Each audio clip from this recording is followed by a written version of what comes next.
Ikaw ba ay nagdaraan sa matinding pagsubok sa iyong trabaho o negosyo ngayon?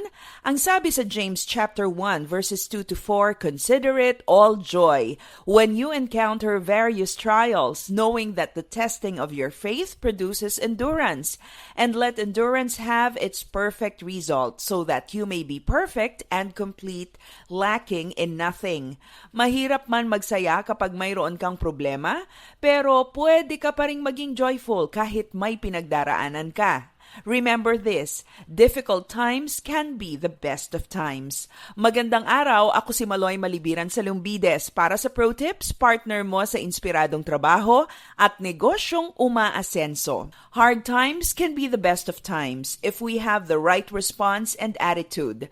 At ano nga ba ang tamang tugon kapag dumaraan tayo sa matinding pagsubok? Una, don't allow hard times to harden your heart.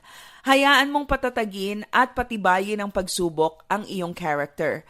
Pero huwag mong hayaang patigasin ng problema ang iyong puso. Trials are meant to smoothen the rough edges of our character. Hindi nga ba't ang ginto ay kailangang magdaan sa matinding init ng apoy para mawala ang mga impurities nito? Isipin mo na lang na pinapayagan ng Diyos na magdaan ka sa mga pagsubok dahil nais niyang higit kang tumatag at lumago. Ang sabi ni Max Lucado, "God loves you just the way you are, but He refuses to leave you that way because He wants you to be just like Jesus." Pangalawa, be hopeful and expectant. Kapag mayroon kang matinding problemang pinagdaraanan, umasa ka na mayroon din itong magandang pahihinatnan o ibubunga.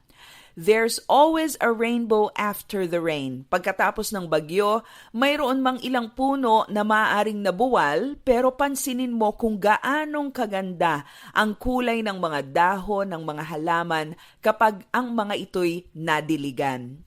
Expect great things to happen after you go through major blows in your career and business. At pangatlo, draw near to God. Sa halip na magtampo sa Diyos dahil sa pinagdaraanan mo ngayon, lumapit ka sa Kanya. Ang sabi ng manunulat na si C.S. Lewis, "Pain is God's megaphone to rouse a deaf world." Di nga ba't kapag nasasaktan at nahihirapan tayo, mas marami sa atin ang nakaaalalang lumapit sa Diyos? The best response to tough times is to draw nearer to God. May problema ka, lalayo ka pa sa Diyos, aba, mas malaking problema yan. Hard times at work and in business can be the best of times.